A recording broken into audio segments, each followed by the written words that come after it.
ମାଛ ଏଇନା 3 କିଲୋ ମାଛ ବିକ୍ରି କରିସାରିଲି। ନା ମାଛ ଆଉ ଉଠିବାର ଅଛି କି ଏଇନା? କେତେବେଳେ ଉଠିବ? ଆଉ ମାଛ ପଡ଼ିନାହାନ୍ତି ଆଉ ଉଠିବ କ'ଣ? ଜୟ ଜଗନ୍ନାଥ ସାଙ୍ଗମାନେ, କେମିତି ଅଛନ୍ତି? ଆଇ ହୋପ୍ ସମସ୍ତେ ଭଲରେ ଥିବ। ମୁଁ ବି ବହୁତ ଭଲରେ ଅଛି। ଆଉ ଆଜି ଦେଖୁଛ ଗୋଟେ ବହୁତ ଭଲ ଜାଗାରେ ଭିଡ଼ିଓ ଷ୍ଟାର୍ଟ ହେଇଛି ହେଲା। କେଉଁ ଜାଗା ମୁଁ କହିବି, ଚାଲ ଆଗ ଟିକେ ଜାଗାଟା ଦେଖିଦିଅ ଭଲ କି। ତ ସାଙ୍ଗମାନେ ଜାଗାଟା କୋଳା ଲାଗୁଛି ଖାଲି ଟିକେ କହିବ ହେଲା। ଜାଗାଟା ପୁରା ମସ୍ତ ହେଇଛି ନା? ଜାଗାଟା କୋଳା ହେଇଛି କୁହ ଆଗ। ଇଏ ପ୍ରାୟତଃ ଲୋକ ଯଦି ଜାଗାକୁ ଆସିଥିବେ ତ ଜାଣିଥିବେ ଜାଗା କେଉଁ ଜାଗା ହେଲା। ତଥାପି ମୁଁ କହିଦେଉଛି, ଏ ଜାଗା ହେଉଛି କଟକର ମୁଣ୍ଡଳି ବ୍ରିଜ୍ ହେଲା। ତ ସାଙ୍ଗମାନେ ଏବେ ତଳକୁ ଆଇଛି ହେଲା, ତଳକୁ ଆସିଛି। ଦେଖ ସାଇଡ୍ ଟିକେ ଭିଉ ଟିକେ ଦେଖିଦିଅ। ମୁଣ୍ଡଳି ବ୍ରିଜ୍ର ଅଛି ଏବେ। ମାଛ ଏତେ କିଛି ଏଇଖିଣା ଧରା ହେଇନି, କାହିଁକିନା ପୋଲ ଉପରେ ଧରା ହେଉଛି। ଜାଲ ବସେଇକି ଧରୁଛନ୍ତି। ଉପରକୁ ମୁଁ ଗଲେ ଦେଖେଇବି। ଆଉ ମୁଁ ଚାହିଁଥିଲେ ବି ଘର କତିରୁ ଭିଡ଼ିଓ ଆରମ୍ଭ କରିପାରିଥାନ୍ତି, କିନ୍ତୁ କରିପାରିଲି। ମୁଁ ତ କହିଲି ଜାଗା ଉପରକୁ ଯିବି, ଏକାଥରେ ଆରମ୍ଭ କରିଦେବି ଆଉ ହେଲା। ଯିବା ଆଗରେ ହୋଇ ଦେଖ, ଆଗରେ ଡଙ୍ଗା। ସାଙ୍ଗମାନେ ଆସ ଆସ।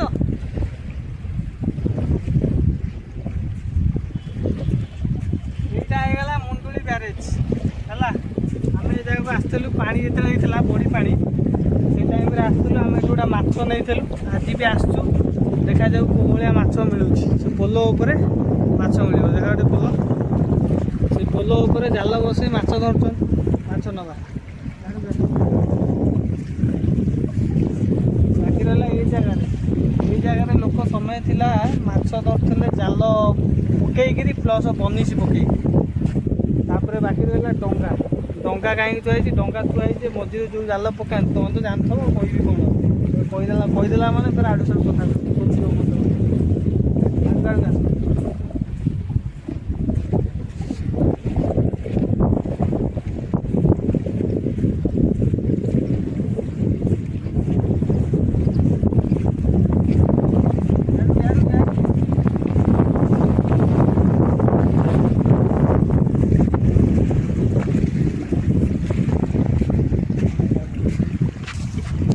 ସାଙ୍ଗମାନେ ଆଜି ଗୋଟେ ଜିନିଷ ହେଉଛି, ଆଜି ବୁଧବାର ଅଛି ହେଲା।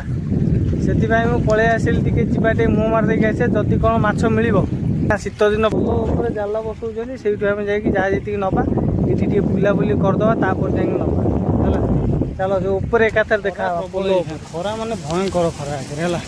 ସେଇଥିରେ ତଥାପି ଆଇଛି ମାନେ ଭିଡ଼ିଓ କରିବା ପାଇଁ ମାନେ ମାନିବାକୁ ପଡ଼ିବ। ଟିକେ ମାଛ ଦୁଇଟା ନେବା ପାଇଁ ତେଲ ଫେଲ ପୋଡ଼ିକିରି କେତେ ବାଟ ଆଇଛୁ ଆମେ ହେଲା। ଏଇଠି ଗୋଟେ ମନ୍ଦିର ଅଛି ଦେଖିନିଅ ହେଲା, ମାଆଙ୍କ ମନ୍ଦିର। ମୁଣ୍ଡୁଳି ବ୍ୟାରେଜ୍ ଦେଖିଦିଅ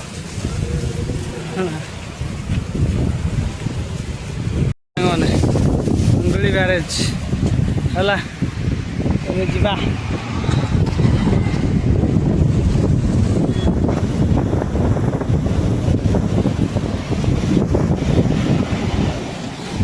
ଏବେ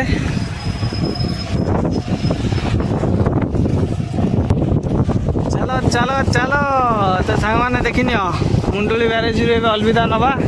ମାଛ ଦୁଇଟା ତଥାପି ନେଇକି ଯିବା ହେଲା। ଦେଖିଦିଅ, ଚାଲ ମାଛ ନେବା। ମାଛ ଏଇନା 3 କିଲୋ ମାଛ ବିକ୍ରି କରିସାରିଲି। ନା ମାଛ ଆଉ ଉଠିବାର ଅଛି କି ଏଇଖିଣା? କେତେବେଳେ ଉଠିବ? ଆଉ ମାଛ ପଡ଼ିନାହାନ୍ତି ଆଉ ଉଠିବ କ'ଣ? ହଁ କୋଉଟା ଆସିବେ ସାଙ୍ଗମାନେ? ଏଠି ତ ମାଛ ଆଙ୍କ କତିରେ ନଥିଲା, ଆଉ ଜଣଙ୍କ କତିରେ ଦେଖିବା। ଚାଲ ଦେଖିଦିଅ ମୁଣ୍ଡୁଳି ବ୍ୟାରେଜ୍। ଯଦି କାହାର ମାଛ ଦରକାର ହେବ ଏଠିକି ଆସିବ ନେବ ହେଲା। ମଉସା ମାଛ ଉଠିବନି?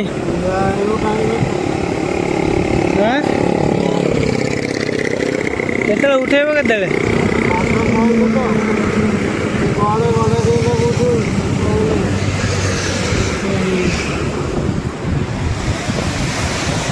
ଦେଖିଦିଅ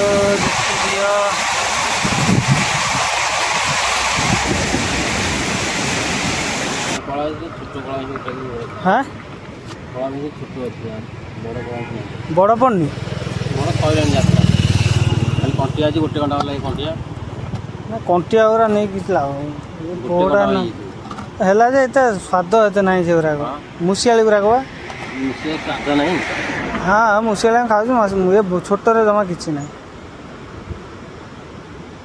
ବଡ଼ କଳା ପାଇଁ ସେ ପଡ଼ୁନାହାନ୍ତି ଏ ପର୍ଯ୍ୟନ୍ତ। ବଡ଼ ନାହିଁ।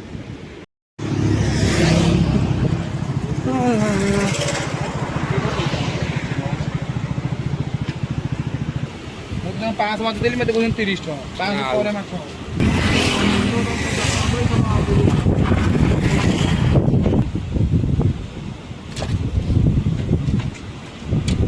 ଯାଇଲ ତ ସାଙ୍ଗମାନେ ମୁଁ ମାଛ ନେଲି କିନ୍ତୁ ମୁଁ ଭିଡ଼ିଓ ଦେଖେଇ ପାଇଲିନି। ସେ ଲୋକଟା ମନା କଲା, କହିଲା ଭାଇ ମୋର ଭିଡ଼ିଓ କରନି। କ'ଣ କେଜାଣି ଚୋଚାରି କରିଛି ବୋଧେ, କହିଲା ମୋର ଭିଡ଼ିଓ କରନି, ସେଥିପାଇଁ ମୁଁ କରିପାରିଲିନି। ହେଲା, ମାଛ ତ ନେଲି, ତୁମମାନଙ୍କୁ ଦେଖେଇବି ଘରେ, ଠିକ୍ ଅଛି? ଦେଖେଇବି ତୁମମାନଙ୍କୁ ଘରେ, ଦେଖେଇବି ମାଛ ଦେଖିବ। ଏଇଖିଣା ଯିବା ଆଉ ଟିକେ କ'ଣ ଦେଖି ଦାଖି ଦେଇକିରି ତାପରେ ଆମେ ପଳେଇବା ଆଉ। କ'ଣ ମାଛ ଉଠେଇଲ ନା ଉଠେଇନା? ନାଇଁ ମାଛ ଆମେ ପଡ଼ିନାହାନ୍ତି। ପଡ଼ିନାହାନ୍ତି? କେତେବେଳେ ପଡ଼ିବେ? 4ଟା ବେଳକୁ ଉଠେଇବ ନା କ'ଣ? 4ଟା ବେଳକୁ ଉଠେଇବ ଜାଲ? ଯାହାର ପଡ଼ିବ ତାଙ୍କୁ ଉଠେଇ ଦେଉଛ ନା କ'ଣ? ଅଲଗା ଅଲଗା ରେଟ୍ ସବୁ କ'ଣ ବିକୁଛନ୍ତି ବା? କାହିଁ କେଉଁଠୁ 100, 120, 140 ଏରେ କ'ଣ ବିକୁଛ? 140 ମାଛ ଟିକେ ସର୍ଟେଜ୍ ହେଇଗଲାଣି। ହଁ, ଗଲା ଥର ଆସିଥିଲୁ ଆମେ 1.5 କିଲୋକୁ 100 ଟଙ୍କା ଥିଲା ଗଦା ହେଉଥିଲେ। ଅବାରରେ ବାର ହଉ ବାର ହଉ ଗଦା ହେଉଥିଲେ ମାଛ ପଡ଼ିଯିବ ରେଟ୍। ମାଛ ପଡ଼ିଲେ ରେଟ୍ କମିଯିବ। ଓହୋ, 1.5 କିଲୋ 100 କ'ଣ 2 କିଲୋକୁ 100 ଲେଖା ବିକୁଥିଲେ। ହଁ ହଁ ହଁ, ହେଲା ମାଛ ସର୍ଟେଜ୍ ହେଇଗଲାଣି, ରେଟ୍ ହେବ। କିଏ 1.5 କିଲୋକୁ 100 ବିକୁଥିଲା ତ, କିଏ 2 କିଲୋକୁ 100। ଏଇଖିଣା 100 ଟଙ୍କା, 120 ଟଙ୍କା ଆଉ 140 ଟଙ୍କା। ମୁଁ ଯେଉଁଟା ଆଣିଲି 120 ଟଙ୍କା ନା କିଲୋ। ତୁମମାନଙ୍କୁ ଘରକୁ ଗଲେ ଦେଖେଇବି। ଆଉ ଟିକେ କ'ଣ ଦେଖିଦେବା ଚାଲ, ତାପରେ ଆଉ ଗୋଟେ ଜାଗାକୁ ଯିବା। କ'ଣ ଦେଖ, ଡଙ୍ଗାରେ ମାଛ ଧରା ହେଉଛି। କେମିତି ଜାଲ ଟେକା ହେବ ଖାଲି ଦେଖ। ସିଆଡ଼େ ଦେଖିବାକୁ ପଡ଼ିବ। ମୋବାଇଲ ଗଳି ଗାଳି ପଡ଼ିବ ଯଦି ଗଲା। ଦେଖ ଏଇଠି ମାଛ ଭଲ ପଡ଼ୁଛନ୍ତି ନାଇଁ? ହାଁ,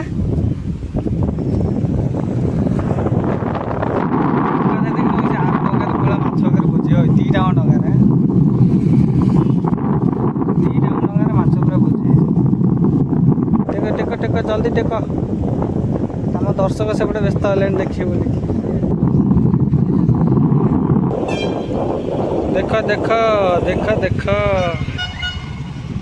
ସେ ଟେକିବେ। ହଁ,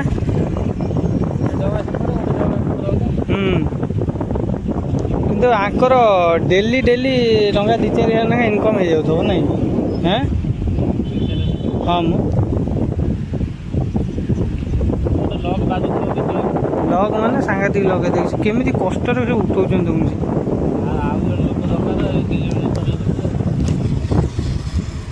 କ'ଣ ଆଇଛି ଏଥିରେ? କିଛି ଆସିନି କି ନା ଆଇଛି? ହଁ ତ ଏଇ ଚୁନା ମାଛ, ଖାଲି ପୋହଡ଼ା ଛୁଆ ଗୁରା ନୁହଁ, ଖାଲି ପୋହଡ଼ା। ଦେଖ ସାଙ୍ଗମାନେ ଦେଖ, ଖାଲି ପୋହଡ଼ା ଏକାଥରେ 4-5 କିଲୋ ଉଠୁଛନ୍ତି ଆଉ।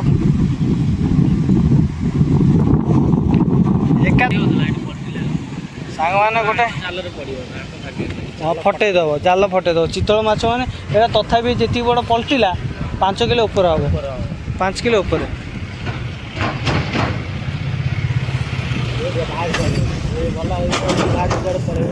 ହଁ, କୁଆଡ଼େ ଯିବ? ନାଇଁ ସେ କୁଆଡ଼େ ଯିବ? ସେ ବୁଲିକି ପୋହଡ଼ା ଛୁଆ ଖାଉଛି ପାଖରେ, ସେଇଥିପାଇଁ ବୁଲୁଛି। ଜାଲ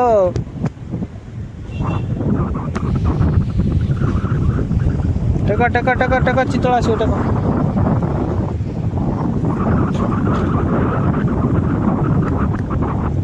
ଏଠି ଯେଉଁ ମାଛ ନରାଜରେ ପାଣି ନାହିଁ ବୋଲି ମାଛ ନାହିଁ।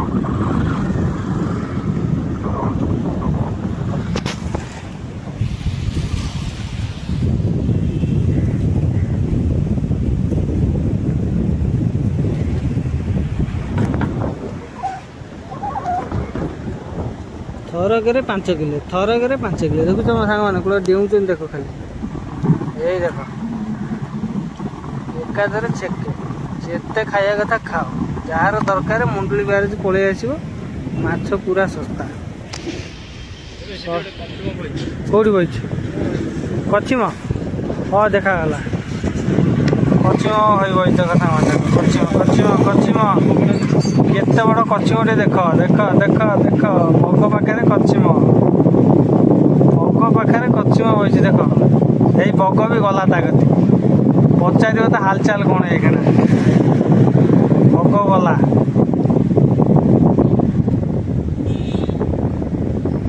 ଯାହା ହଉ ସାଙ୍ଗମାନେ ଦେଖିଦେଲ ଜାଗା ହେଉଛି ଏଇଭଳିଆ ମୁଣ୍ଡୁଳି ବ୍ୟାରେଜ ହେଲା ତା ଚାରିପଟ ଭ୍ୟୁ ଦେଖ ପାଣି ପୁରା ଏଇଖିଣା ପୁରା ମାନେ ସ୍ଥିର ଅଛି ତଥାପି ଏଇ ଜାଗା ଦିନେ ନା ଦିନେ ଗର୍ଜନ କରୁଥିଲା ପାଣି ମାନେ ଭୟଙ୍କର ପାଣି ହେଲା ଭୟଙ୍କର ପାଣି।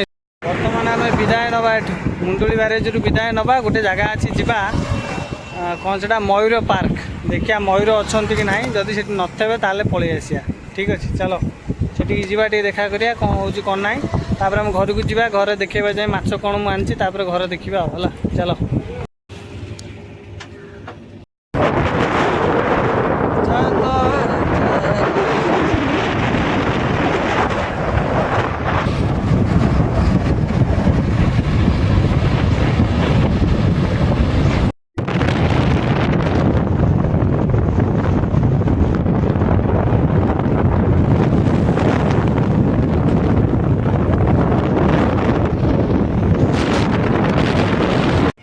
ଦେଖ ଏଇଟା ହେଉଛି କଳା ବଇଁଚି ଛୋଟ କଳା ବଇଁଚି ପୋଡ଼ା ପୋଡ଼ା ଅଛି ଆଉ ପୁଣି ତ ଅଛନ୍ତି ସାଙ୍ଗରେ ଆଉ କଟାକଟି ଆରମ୍ଭ କରିଦେବା ହେଲା ତାପରେ ଯାଇକି ପୁଣି ଭେଟ ହେବ ଆଉ ଦିଅ ମାଛ ଭଜା ବି ହେଉଛି କଟା ବି ହେଇଛି ଗୋଳାଗୋଳି ହେଇଗଲାଣି ଖାଲି ସଇଲା ପରେ ଝୋଳ ହେବ ହେଲା। ଆଉ ଗୋଟେ ଜିନିଷ କ'ଣ ନିଜେ କାଟିଲି ଯେଉଁ କଷ୍ଟ ବଡ଼ ମାଛଟା ପଡ଼ିଯାଇଥିଲା ଭାରି କଷ୍ଟ ହେଲା ଏତେ କଷ୍ଟ ଯେ କାଟିବା ପାଇଁ ମାନେ ପୁରୁଣା କ'ଣ କଥାରେ କହିଲେ ବି ହେବନି କିନ୍ତୁ କାଟିବାକୁ ପଡ଼ିଲା କାଟିଦେଲି ଫାଇନାଲି ଖାଲି କଟା ହେଉଛି ଭଜା ହେଉଛି ଭଜା ହେଇଗଲା ପରେ ଝୋଳ ହେବ ତାପରେ ଖିଆ ହେବ ଏମିତି 2ଟା ବାଜିଲାଣି ଦିନ 2ଟା ବାଜିଲାଣି ହେଲା ଚାଲ ଝୋଳ ଫଳ ହେଇଯାଉଛି ଝୋଳ ହେଲା କ'ଣ ଟିକେ ଦେଖିଦେବ ଟିକେ ଆଉ ଟିକେ ଏନ୍ଜୟ କର ଆଜି ବୁଧବାର ଅଛି ଭଲ ଦେଶୀ ମାଛ ମଇ ମାଛ ପୁରା ମିଠା ମାଛ ଏନ୍ଜୟ କରିବା ଆଉ ଚାଲ ତ ସାଙ୍ଗମାନେ ମାଛ କଟାକଟି ହେଇଗଲା କଟାକଟି ମୁଁ ଦେଖେଇ ପାରିଲିନି କ'ଣ ପାଇଁ କରେଣ୍ଟଟା ପଳେଇ ଯାଇଥିଲା କିନ୍ତୁ ଭଜାଟା ମୁଁ ଦେଖେଇ ଦେଉଛି ଆଉ କାଟିକି ଦେଖିଦିଅ। ତ ସାଙ୍ଗମାନେ ଦେଖିନିଅ ମାଛ ଭଜା ରେଡ଼ି ଆଳୁ ଭଜା ବେସର ବଟା ଆଉ ତା ପାଇଁ ଆମ୍ବୁଲ ଖଣ୍ଡେ ଟମାଟର ଧଣିଆ ପତ୍ର ତେଲ ବି ଗରମ ହେଇଗଲାଣି ଦିଅ ଏଥର ମସଲା ଦିଅ